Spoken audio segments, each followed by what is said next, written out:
Today I'm going to talk about Michigan's internal critical finding process. So as most of you know, there was a federal mandate by the National Bridge Inspection Standards that critical findings are resolved immediately and follow-up actions are documented and submitted to FHWA. So we actually went a step further and kind of did our own internal critical finding process. Not all of these are going to be critical findings that are submitted to FHWA. Some of them are just going to be for our own internal process for review and to make sure necessary actions are followed upon. So with that, I should start out with what is a request for action, also known as an RFA. So these are submitted whenever there's a concern for safety. It can be an inspector doing a routine inspection at the bridge. It can be a consultant doing scoping for a future project. It can be maintenance addressing other work at the bridge. So somebody sees something that compromises the integrity of the structure, and they'll actually take pictures, submit this in our MyBridge system. And I'll talk about MyBridge system next, but previously we had all these spreadsheets flying around, emails, trying to coordinate everything together. It was a mess. So having this centralized location really helps us identify where our needs are and kind of track our actions that we've taken so far to date. What's also nice is we can assign these to different users. So we have multidisciplinaries set up in here. So if there's a problem with scour at the bridge, we can assign it to hydraulics. If there's load rating, we can assign it to load rating. We can assign it to maintenance, design. We actually just set up Office of Rail in there too for their comments and follow-ups. This is our MyBridge system. This is the RFA dashboard. It's our bridge management and inspection system. So this system contains all our data, our bridge inspection data, reports, element level data, our load ratings, program projects. It's kind of our go-to for all our bridge information. So we have this RFA dashboard. We assign priority levels 1 to 4, with 1 being most urgent. We can track how many are in progress, how many have been completed, and we actually have an action item. So for temporary supports, we can see how many structures require temporary supports, how many have been completed, and we can track these over the years, which is really nice. So when they're submitted in MyBridge, somebody actually needs to review these and assign intermediate actions, priority levels, users. So this is the RFA Coordination Committee. It's comprised of members of Bridge Development, Bridge Field Services, and Region Bridge. For those that do not know, we're actually a new Bureau of Bridges and Structures, so let's see how that plays out. And this committee is responsible for reviewing, prioritizing, initiating action, monitoring, and ensuring resolution. Basically, this committee meets once a month. We sit around a round table.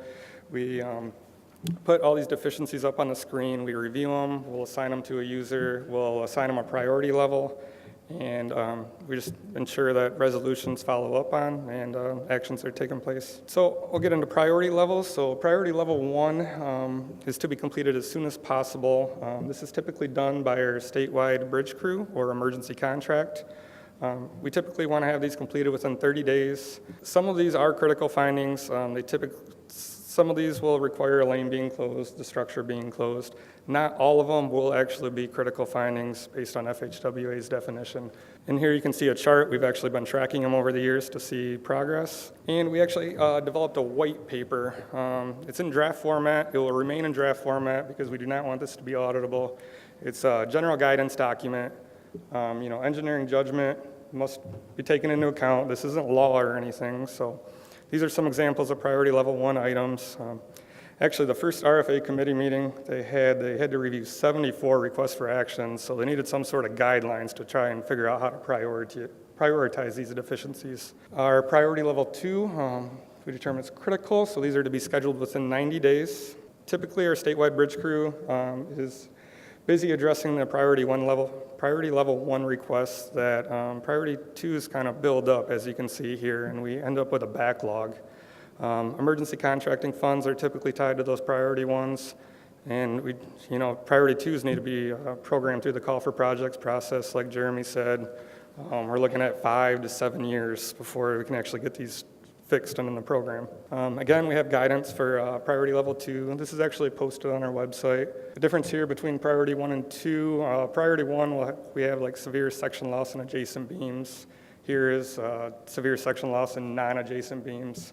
So there's still a high priority, just not a priority one. Next, we have priority 3. We consider these kind of our typical RFA, if you will. These are to be completed within 12 to 18 months. Again, you see a backlog here. Our emergency crews are busy addressing those higher priority repairs that they just continue to build in the system and have to be programmed through that call for projects process. Again, more guidance on priority 3s. You know, they still require timely action and follow-up. They're just not as much of a priority as the 1s and 2s. And finally, we have priority level 4, which is non-critical. So the immediate needs have been addressed. The distress is non-critical, and the project should be programmed through the call for projects process. The problem here is it could start out as a priority 1. Our statewide bridge crew goes out, places a temporary support, the immediate action's been addressed, but now that temporary support stays in place until the region can actually program it. Right now, we're actually on the 2024 call for projects, so if the region's fully constrained, they will not be able to program this until 2024, meaning that this temporary support is going to be in here for 7 years. Going into emergency contracting, so these will typically involve our priority 1 request. These contracts are held, performed out of our Bridge Field Services office. This is a quick aid reference to make sure the appropriate steps have taken place. And these are the steps. So first, field visit, you're going to inspect and assess the situation, take your immediate actions. Then you're going to approach contracts and get approval for emergency funding. Next, we're going to do design, and that can be in-house or as-needed contract. Typically, it'll be as needed. We have several consultants on board where they can expedite the design and get an expedited plan completion and letting. Next, we're going to solicit bids. These are mandatory pre-bid meetings on site, and we need a minimum of 3 contractors. And then we're going to select low bid for a lump sum contract. Next, contractor has to submit bond insurance documents prior to commencement of work, and then oversight will be performed by MDOT construction staff. So I have a few examples of some emergency contracting we've done lately. This one's just an example of hammerhead pier cap deterioration, undermining of the bearing. So our maintenance force has actually provided the lane closure. We had 3 bidders on site. You know, the work was for temporary supports, pier cap repair, and this is kind of one of your typical emergency contracts. We have another one, US 12 over I-94, so you have spalling, D-lam underneath the beam ends at the abutment. So the work required slope paving, excavation, temp supports, and then chip and hammer out the back wall and form and pour. So here we actually had 7 contractors, and the low bid was $127,000, where the high bid was actually $100,000 more. So it really pays off to have multiple contractors out there, and don't just go for that minimum of 3, because you'll actually get cost savings with the more contractors you have. Another example, barrier wall was hit. The railing did its job, but severely damaged in the process. So we actually had one of our regions oversee this contract for barrier wall repair replacement. We actually had 11 contractors on this one with a low bid of $80,000. High bid was double that. So more contractors, more cost savings. And this one was a challenge because it was over a railroad. I'm sure most of you realize coordination with the railroad, and they have to review the documents, approve it. So, and this next one I have was actually within the last couple months. It's actually a high load hit we caught on camera. A truck driver was following this guy. I'll let the video explain it. This is where the incident happened, right under the bridge here at I-96 East. Another semi-driver caught the entire thing on dash cam video, and we have it all for you. Here's a look at the semi carrying construction equipment traveling east on I-96 moments before it slams into the Pleasant Valley Bridge and the signage on the bridge. You can see the construction equipment hit and the sign comes crashing down. I talked with the semi-truck driver recording this dash cam footage. He said he had to slam on his brakes immediately, and he also hit that sign. He said he didn't think the load looked out of place or too large as it passed him on the highway. But the equipment hit the sign and the bridge and damaged the structural integrity, which means half of the Pleasant Valley Road bridge will have to be demolished and replaced. The construction equipment and the debris also caused issues for other drivers in the moments after the crash. MDOT is advising drivers to avoid this area and find alternate routes. Pin and hanger, integrity of the pin and hangers, it's good, they held up. So we had a pre-bid meeting on site around midnight. Within 24 hours, we commenced demo of the span. Here they are demoing.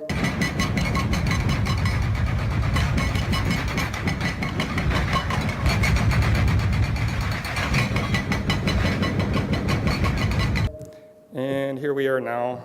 This actually is another bridge we had a couple years ago, another one of our Dukes of Hazzard bridge. The underclearance was actually 2 foot less than the other structures in the corridor, so instead of replacing the span in kind, we're actually going to raise the entire superstructure 21 inches.